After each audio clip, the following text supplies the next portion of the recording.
আলোচিত ঘটনার পেছনের ঘটনা এবং বিশ্লেষণ নিয়ে আমাদের নিয়মিত আয়োজন Muntaha still presents news views 24 এ আমন্ত্রণ জানাচ্ছি।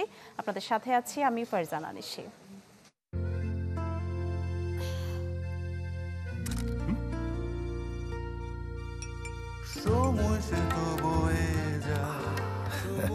এভাবে সময় পাল্টে যায়, কিন্তু ডিপ্লোমা সেই একই স্বাদে একই মানে যুগ যুগ ধরে রয়ে যায়।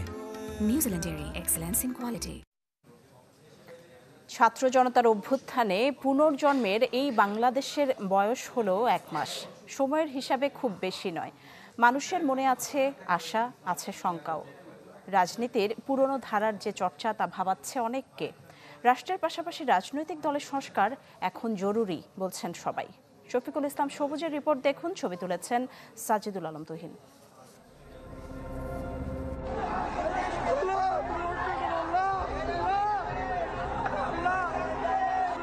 লাশের স্তূপের ওপর দাঁড়িয়ে ক্ষমতা আঁকড়ে রাখতে চেয়েছিলেন শেখ হাসিনা।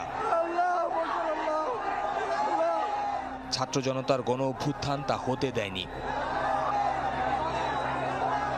বিজয় রেশ না কাটলেও কাটতে শুরু করেছে ভয়। একের পর এক বের হচ্ছে নৃশংস সেই সব দিনের ভয়ঙ্কর সব ছবি।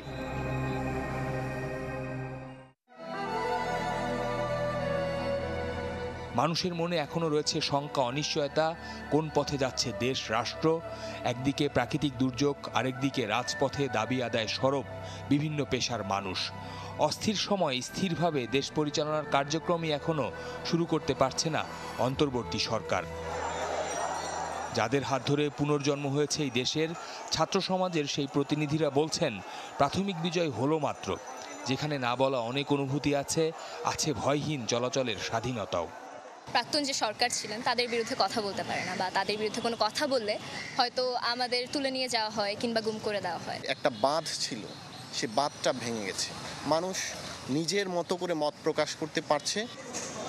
ক্যালেন্ডারের হিসাবে কদিন খুব একটা বেশি না, তারপরও যা হচ্ছে তাতে সতর্ক থাকতে চায় মানুষ। বলছেন রাজনীতির লেজুর বৃত্তির যে ঘনঘটা, রাষ্ট্রের নানা জায়গার সাথে সেখানেও বড় সংস্কার প্রয়োজন। আমরা এদল ওদল ক্ষমতার লড়ালড়ি করি, কিন্তু গরিব যারা আছে, গরিব জনগণ, তারা মাঠে মারা যায়। একই মোড়কে বা একই আদুরি জাতের সরকারগুলো পুনরাবৃত্তি না ঘটে। গণঅভ্যুত্থানে যে শিক্ষকরা ঢাল হয়েছিলেন শিক্ষার্থীদের, তাদের চোখে কাজের প্রাধান্য ঠিক করা এখন সবচেয়ে বেশি জরুরি। এই মুহূর্তে জনগণ একটা খুব এনার্জাইজ, আমি বলছি যে এক ধরনের সজাগ উদ্দীপিত অবস্থায় আছে। এই উদ্দীপিত এবং সজাগ অবস্থাটাকে কাজে লাগানো খুব প্রয়োজন। ওনাদের কাজের লিস্টটা যদি ওনারা আমাদেরকে দেন যে ওনারা কি কি করবেন, তাহলে ওনারা কতদিনে এই কাজটা করতে পারবেন সেটা আমরা আন্দাজ করতে পারবো। শত শত প্রাণের বিনিময়ে নতুন এক বাংলাদেশের সূচনা হয়েছে 2024 সালের আগস্টের 5 তারিখ। এই সময়ে যারা গণ অভ্যুত্থানে নেতৃত্ব দিয়েছেন, সাধারণ মানুষ রাজপথে ছিলেন, তারা সবাই বলছেন যে চেতনা এবং মূল্যবোধকে সামনে রেখে বুলেটের মুখে বুকের তাজা রক্ত বিলিয়ে দিয়েছিলেন সাধারণ মানুষ। সেই চেতনা যাতে হারে হারে মর্মে মর্মে উপলব্ধি করতে পারেন আগামী রাজনীতিবিদরা, যারা সামনের বাংলাদেশকে নেতৃত্ব দিবেন। শফিকুল ইসলাম সবুজ, চ্যানেল 24, ঢাকা। ছাত্র জনতার অভ্যুত্থানে পুনর্জন্মের এই বাংলাদেশের বয়স হলো 1 মাস। ঢাকা বিশ্ববিদ্যালয়ের রাজু ভাস্কর্যের সামনে থেকে শুরু হয়েছে শহীদি মার্চ। এ বিষয়ে আরও জানাতে সরাসরি যুক্ত হচ্ছেন আমাদের সহকর্মী জুমাতুল বিদা রমিজ হোসেন। শুরুতে জুমাতুল বিদার কাছে যাব। বিদা, এই মুহূর্তে শহীদি মার্চের অবস্থান ঠিক কোথায় জানতে চাই, সবশেষ কি খবর আছে? শহীদি মার্চ রাজু ভাস্কর্য থেকে শুরু হওয়ার পর এই মুহূর্তের কিন্তু বাংলা মোটর যে এলাকা রয়েছে এটি অতিক্রম করছে এবং এটি কিন্তু শাহবাগ অভিমুখে যাচ্ছে। শাহবাগ অভিমুখে যাওয়ার পরে এটি কিন্তু যেটি আমরা বুঝতে পারছি, এটি রাজু ভাস্কর্য হয়ে শহীদ মিনার এলাকায় থাকবে এবং এরপরে কিন্তু শহীদ মিনার এলাকায় তারা বক্তব্য রাখতে পারেন, নিজেদের যেই অভিমত সেটি কিন্তু ব্যক্ত করতে পারেন। এই মুহূর্তে যেহেতু একটি লম্বা পথ পাড়ি দিয়ে আসতে হচ্ছে, শিক্ষার্থীরা যে শুধু একা আছে তা কিন্তু নয়, শিক্ষার্থীদের সাথে কিন্তু আপামর জনতা, নানা বয়সী মানুষ একাত্মতা ঘোষণা করে রাজপথে নেমেছেন এবং তারা যেটি জানিয়ে বলেছেন যে এই যেই নিপীড়ন দমনের জুলাই ছিল, সেই জুলাইয়ের পর আগস্ট তাদের নতুন আলো দিয়েছে। এই নতুন আলোর 1 মাস পূর্তিতে তারা শহীদদের যেই শোক রয়েছে, আহতদের যেই ক্ষত রয়েছে, সব কিছুকে পুঁজি করে কিন্তু সামনে এগিয়ে যেতে চায়। এই যেই শোক, সেই শোককে তারা পরিণত করতে চায় শক্তিতে, সেই শক্তিকে পুঁজি করেই তারা বদলাতে চায় বাংলাদেশকে। যে বাংলাদেশের স্বপ্ন আসলে দীর্ঘ সময় যাবৎ শিক্ষার্থী অর্থাৎ এই প্রজন্ম পুরো দেশকে দেখিয়েছে, সেই স্বপ্নের যেই দেশ সেটি বিনির্মাণের জন্য সবাই ঐক্যবদ্ধ থাকতে চায়। আমরা শিক্ষার্থীদের পাশাপাশি যারা মাঝ বয়সী রয়েছেন তাদের সাথেও কথা বলার চেষ্টা করেছি। তারা বলেছেন এই যে বাংলাদেশ, সেই বাংলাদেশ কিন্তু তারা আগে দেখেনি। ত্রাণের জন্য যখন ঢাকা বিশ্ববিদ্যালয়ের টিএসসিতে একত্রিত হয়েছিল পুরো জাতি, সেই ভিন্ন বাংলাদেশও আসলে তারা দেখেননি এবং তারা মুগ্ধতা প্রকাশ করেছেন। বলেছেন যে প্রতিটি শিশু অর্থাৎ এই প্রজন্মের যারা রয়েছে তারা প্রতিটি মুহূর্তে যেন তাদের নতুন কিছু শিখিয়ে দিয়ে যাচ্ছে, আর সেই নতুনের হাত ধরেই তারা মননে স্বাধীনতার চেতনা লালন করতে চান এবং এগিয়ে যেতে চান আপন গতিতে। শুধুমাত্র রাষ্ট্রযন্ত্রের উপর নির্ভর করেই নয়, স্ব জায়গা থেকে উদ্যোগী হয়ে নিজেদের চেতনাকে ব্যবহার করে ঐক্যবদ্ধ হওয়ার আহ্বান জানিয়েছেন প্রতিটি পান। আমরা কথা বলেছিলাম ছাত্র সমন্বয়কদের সাথে, যারা প্রতিনিধি রয়েছেন অন্তর্বর্তীকালীন সরকারের, তাদের সাথে।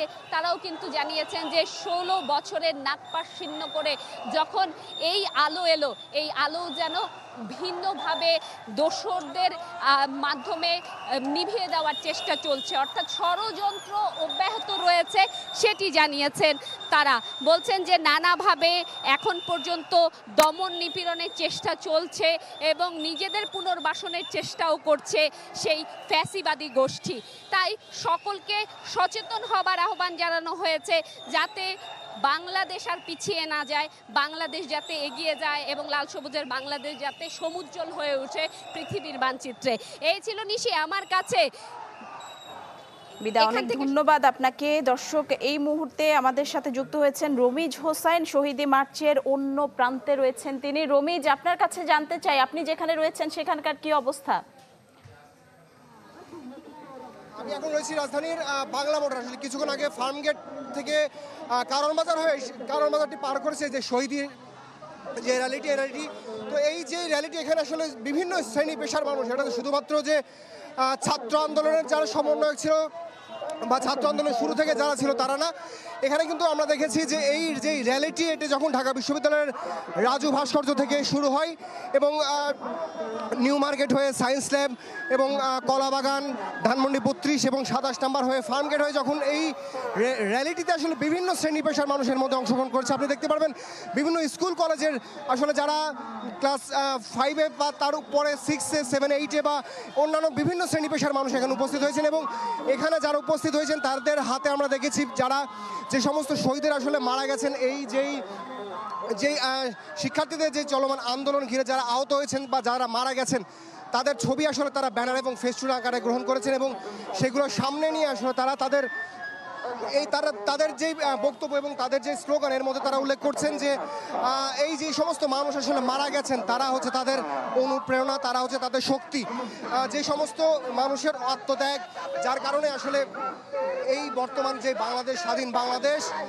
এই ধরনের কথা আসলে তারা বলছেন এবং তারা বলছিলেন যারা আহত হয়েছেন বা যারা নিহত হয়েছেন তাদেরকে যাতে বাংলাদেশ কোনোভাবে না ভুলে যায় এবং তাদের যে আত্মত্যাগ, এই আত্মত্যাগ যাতে সবসময় তারা মনে রাখে, যেভাবে স্বাধীন বাংলাদেশের আত্মত্যাগ তারা মনে হচ্ছে 1971 সালে যখন স্বাধীনতা অর্জন করে তখন যে বীর শ্রেষ্ঠ বা যারা মুক্তিযোদ্ধা তাদের যে অবদান মনে রেখেছিল, এই যে দ্বিতীয় প্রজন্মের মুক্তিযুদ্ধ এখানে যারা শহীদ হয়েছেন বা যারা আহত হয়েছেন তাদেরকেও যাতে মনে রাখা হয়, এই ধরনের কথা আসলে তারা বলছেন। তো এই জন্য এখান থেকে সবশেষ তথ্য আমার কাছে। অনেক ধন্যবাদ রমিজ হোসাইন। দর্শক দেখছিলেন শহীদি মার্চের খবর জানাতে আমাদের সহকর্মী জুমাতুল বিদা এবং রমিজ হোসাইন আমাদের সাথে যুক্ত হয়েছিলেন। Montaha still presents news views 24-এ নিচ্ছে একটা বিরতি, আমাদের সাথেই থাকুন। বিদায় বেলায় বোধোদয় হলো কাজী হাবিবুল আওয়াল কমিশনের। 2 বছর দায়িত্ব পালন করে পদত্যাগের ক্ষণে সিইসি বললেন 2024-এর নির্বাচন ছিল বিতর্কিত ও একদলীয়। দুপুরে আগারগাঁওয়ে সংবাদ সম্মেলনে আনুষ্ঠানিকভাবে পদত্যাগের ঘোষণা দেয় পুরো কমিশন। এ সময় আগামীতে তত্ত্বাবধায়ক সরকারের অধীনে কয়েক ধাপে ভোটের পরামর্শ দেন কাজী হাবিবুল আওয়াল। নির্বাচন কমিশন গঠনের জন্য 2022 সালের জানুয়ারিতে সার্চ কমিটি গঠন করেন রাষ্ট্রপতি, যার ধারাবাহিকতায় ফেব্রুয়ারিতে শপথ নেয় কাজী হাবিবুল আউয়াল কমিশন,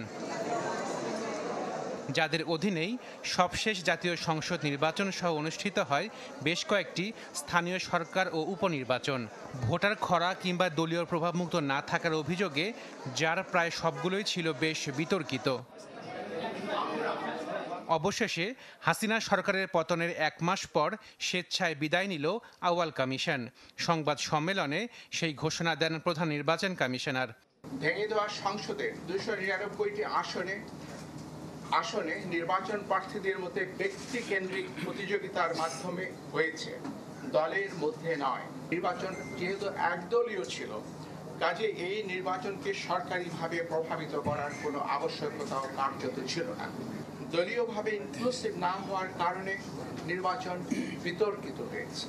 এটি সঠিক এবং যৌক্তিক। বিদায় বেলায় নির্বাচনে সুষ্ঠু করতে সিইসি দিয়ে যান কিছু পরামর্শ।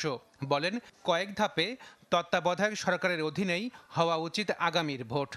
নির্বাচন 4 বা 8টি পর্বে, প্রতিটি পর্বের মাঝে 3 থেকে 5 দিনের বিরতি রেখে অনুষ্ঠান করা ব্যবস্থাপনার দিক থেকে সহজ। প্রতিটি সাধারণ নির্বাচন নির্দলীয় তত্ত্বাবধায়ক সরকারের অধীনে অনুষ্ঠিত হলে উদ্দেশ্য অর্জন আরও সুনিশ্চিত হতে পারে। আউয়াল কমিশনের মেয়াদ ছিল 2027 সাল পর্যন্ত। আশিকেন প্রিন্স, চ্যানেল 24, ঢাকা। আমি এই চেয়ারে বসবো না। বাচ্চু ভাই, এই চেয়ারকে ভয় পেও না। ডেন্টিস্টের পরামর্শে নাও নতুন কোলগেট অ্যাক্টিভ সোল, যা দাঁতের সমস্যা শুরু হওয়া মাত্রই থামিয়ে দেয়। না থাকবে ব্যথা, না থাকবে ভয়। দর্শক, এই ছিল আজকের মন্তাহ স্টিল প্রেজেন্টস নিউজ ভিউজ 24-এ। এতক্ষণ সাথে থাকার জন্য ধন্যবাদ সবাইকে।